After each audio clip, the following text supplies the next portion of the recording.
to look for him to arrest him. I'm going to arrest him. So the controller. So it looks like it's been raining swift replies and swift responses from the Minister of Works, Engineer David Umahi, these days, because honestly, Nigerians have been watching how quickly he has been responding to some of these urgent infrastructure issues, from the very terrible Benin-Agbo-Asaba Road situation where motorists and travelers were literally spending hours and in some cases days on the road, to the latest issue involving the First Niger Bridge in Onitsha, and this one is particularly worrying. Just days ago, this particular content creator took to social media to call the attention of the federal government and the Ministry of Works to what was happening on the First Niger Bridge. Well, according to reports, some petty thieves and vandals have apparently resorted to removing heavy nuts, bolts, expansion joints and iron components from the bridge. And we are not talking about somebody stealing a street light or manhole cover here. We're talking about components that are part of the structure of a major bridge connecting millions of Nigerians. And the worrying part is we have security agencies around these bridges. How then do these vandals do it? This is seriously dangerous. It's not only this one, different slabs. Some they will lose the nuts and carry this metal. They will remove and carry this metal. I don't know if they want this bridge to fall. Yeah, this is our national treasure. Please, therefore, there is a security agencies here. There is army there. There is all the counter security units there also. But yet they don't know who is losing this thing. They don't know who's losing it. If you go up in one segment or the other, they will lose this thing, take the knot and carry this iron metal. Look at this one. As you can see, look at this one also. Get 1, 2, 3, 4, 5, 6. Now only 1 and 2 here. The public raised the alarm, and less than 48 hours later, Minister David Umahi was at the bridge himself. Yes, he showed up, and from what the minister saw on ground, the situation was even more concerning.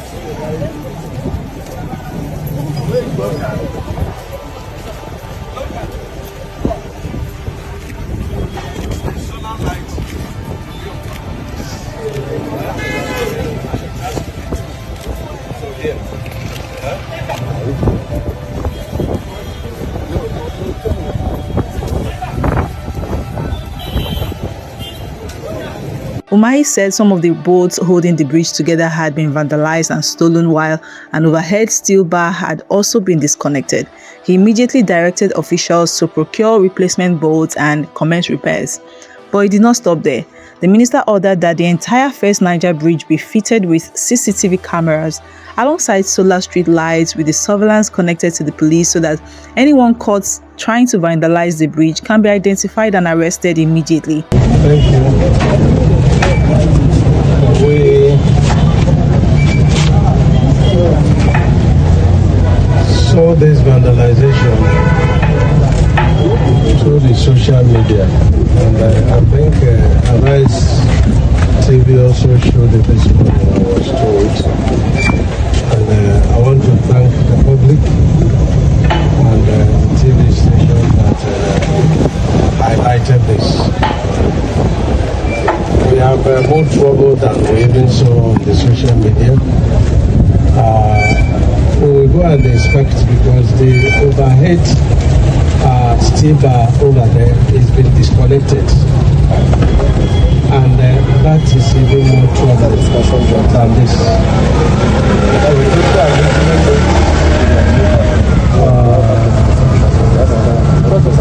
Security must stop all movements. And the security stop these vehicles moving on the carriageway. So it's very difficult to fix this because it's been under tension. And trying to drag it, the members are yielding.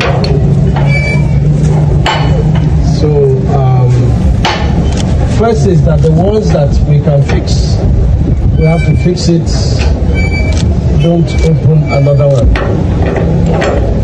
Okay, and then we should be able to take this boat to the markets.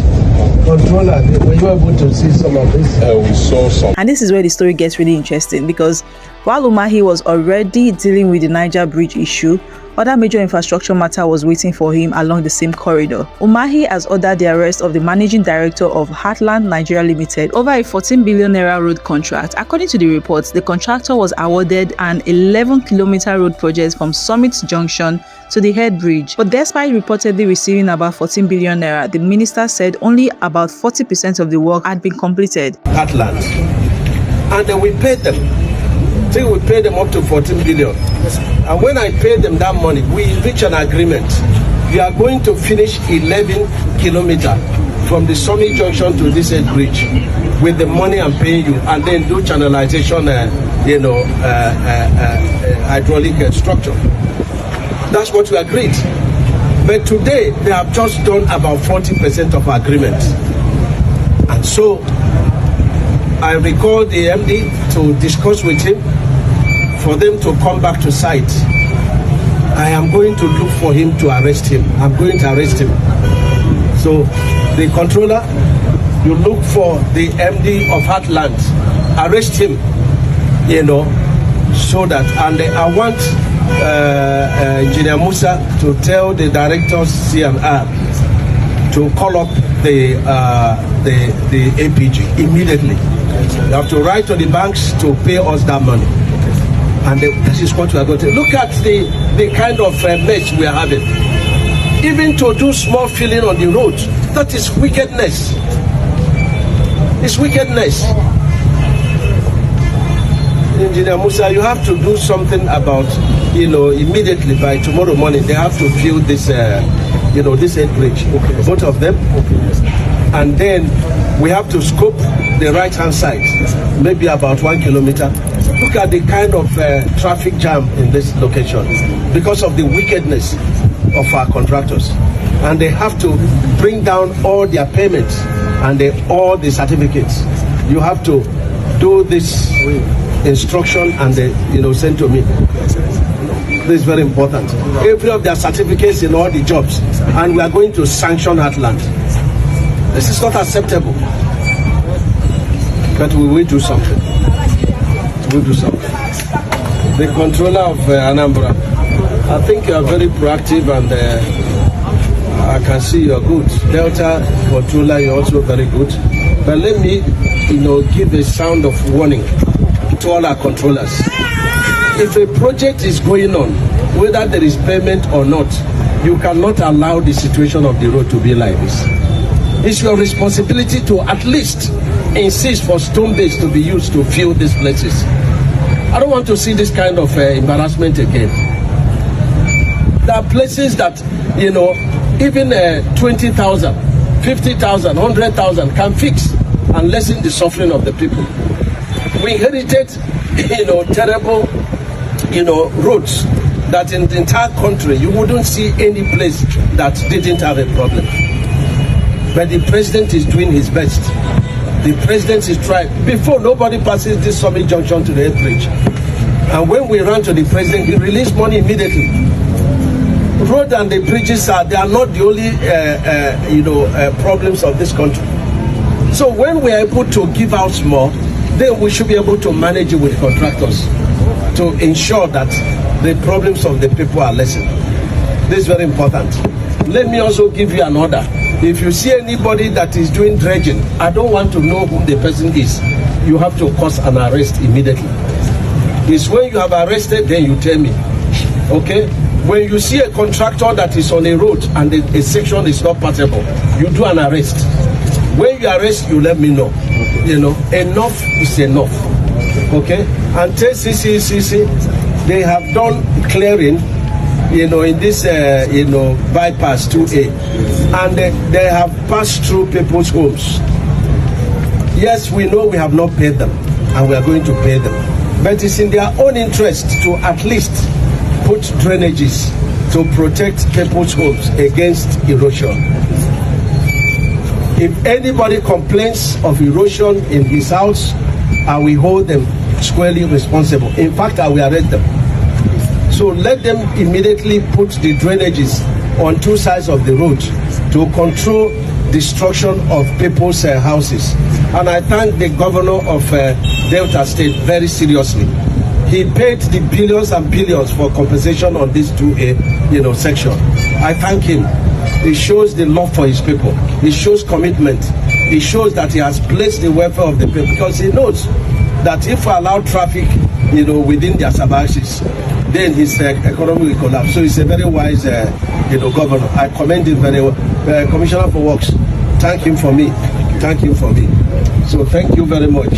That's just a thank you, Director. Thank you. One very thing that is becoming difficult to ignore is the speed of his reactions when these issues are brought to his attention. If you have traveled through the Benin-Agbo-Asaba road recently, then you already know this is no longer news. This particular road right here has become a serious nightmare for motorists, commuters, truck drivers and travelers. For more than a week, images and videos from this major road corridor have been trending, showing vehicles trapped for hours and in some cases, travelers reportedly spending days trying to get through difficult sections of the road.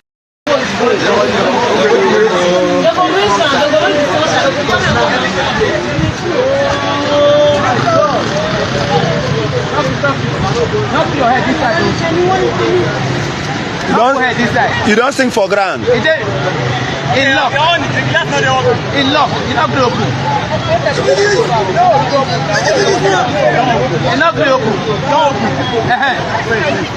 On top of the dashboard. On top of the dashboard. Check the other seat. They say, guy, what's up? Yeah, where you? Go check this side. This guy on this side. Alright, now wow. Just imagine what is going on here. Follow this side. Imagine which way? Nigeria, which way? Nigeria, which way? Which way, Nigeria?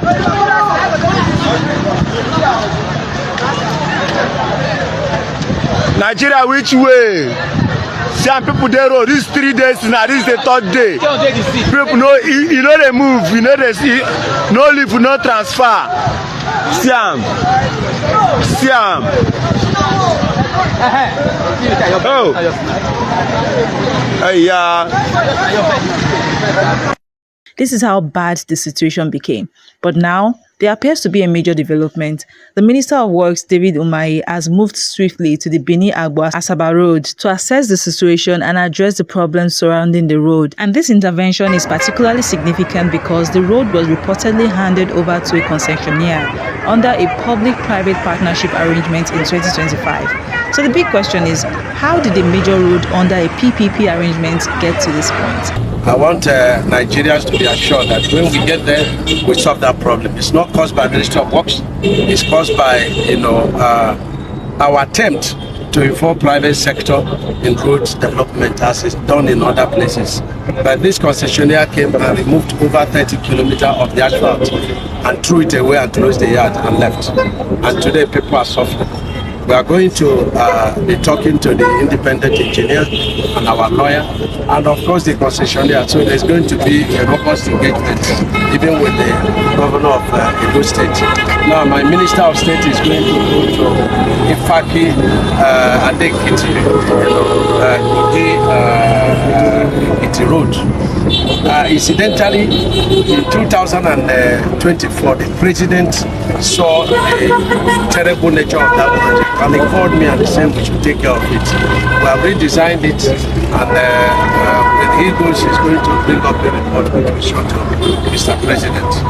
We may be having, too many roads in our kitty, but I want to thank the president very, very highly. These are critical projects, and if something had not happened, by now, they would have been saying that there was a country. Because tell me any way in this country, any zone where you had before President Bola Ahmed Tinubu came on board, 50 kilometers of road that you can ride through without pothole, without boreholes on the road. So I want Nigerians to appreciate what the president is doing. Virtually every state is a construction site. There is no region that we say, oh, we are shortchanged. There is nothing like that. So I commend the president very highly. And Now, before we continue, let me quickly say a big congratulations to the people of Ohozara in Ebonyi State and to Minister David Umahi's son on his reported victory in the Ohozara local government area chairmanship election. Congratulations to him, and we wish him wisdom and success in office. Now back to the road crisis. One thing that particularly stood out during Umahi's intervention was his approach to responsibility. Umahi appears to take responsibility for the situation surrounding the road, and for me, that is worth paying attention to. First is to apologize to all commuters and the people of Edo State, the people of Delta State, and all the people that use this road. Let me also say that NDDC MD is here with us and is willing to also intervene. That we will go to Sapele Bini Road and we will let him speak. Now, I am very, very disappointed with this concessionaire. I am very, very disappointed and I offer apologies. I take full responsibility for the mistakes and for destruction of public assets. Because I have the bill of quantities here. I have the conditions of contract here. The Ministry of Work does not allow anybody to remove the asphalt on the road. That is against the policy of the Ministry of Works. I've been here with the governor of the state, and at that time they started removing the asphalt. We frowned at it, and we begged them not to remove this. And each time the Minister of Works instructs them, they will tell them, "You are not independent engineer. It's independent engineer that will instruct." But you should have been arrested for destruction of public, assets. It has nothing to do with concessioning law or anything. And I'm directing all controllers to arrest any contractor or concessionaire that removes asphalt on our road. This road was not like this before we handed it over to you. It was not like this. And what jargon are you speaking? You are speaking unintelligently, telling us about, the traffic is built up. Did you not see the road very well before you decided? You ran through every way to manipulate the process, and you got the job. Now you are complaining because you lack technical confidence. You have no knowledge of road construction. How many of the logs will you put inside water? Thank you, sir. Thank you, sir.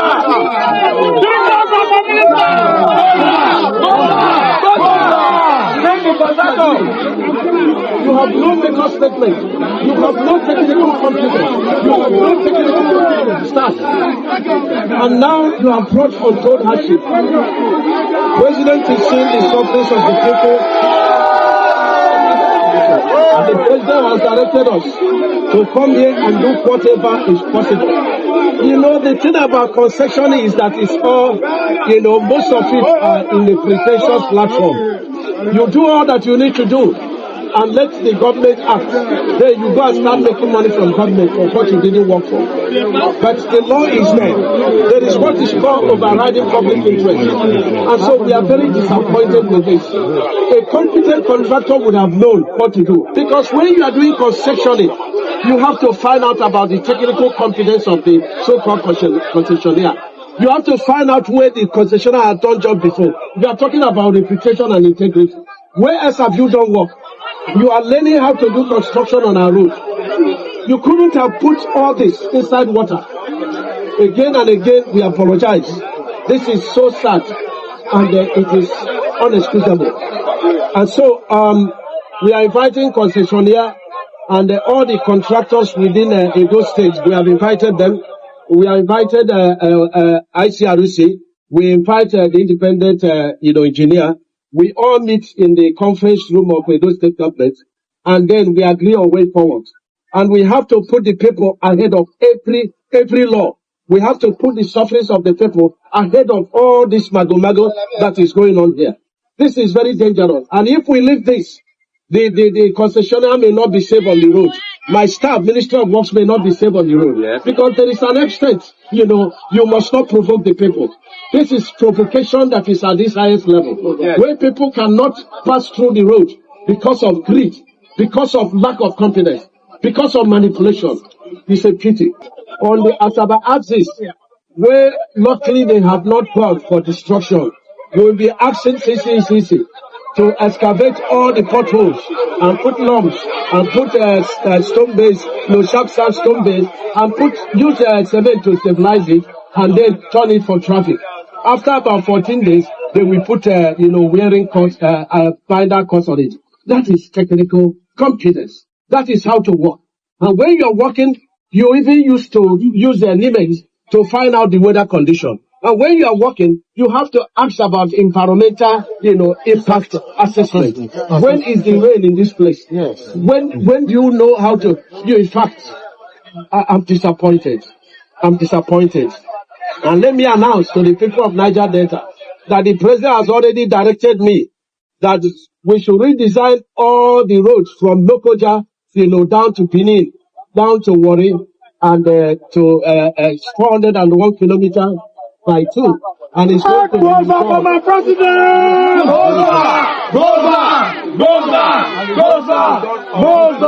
Concrete pavement.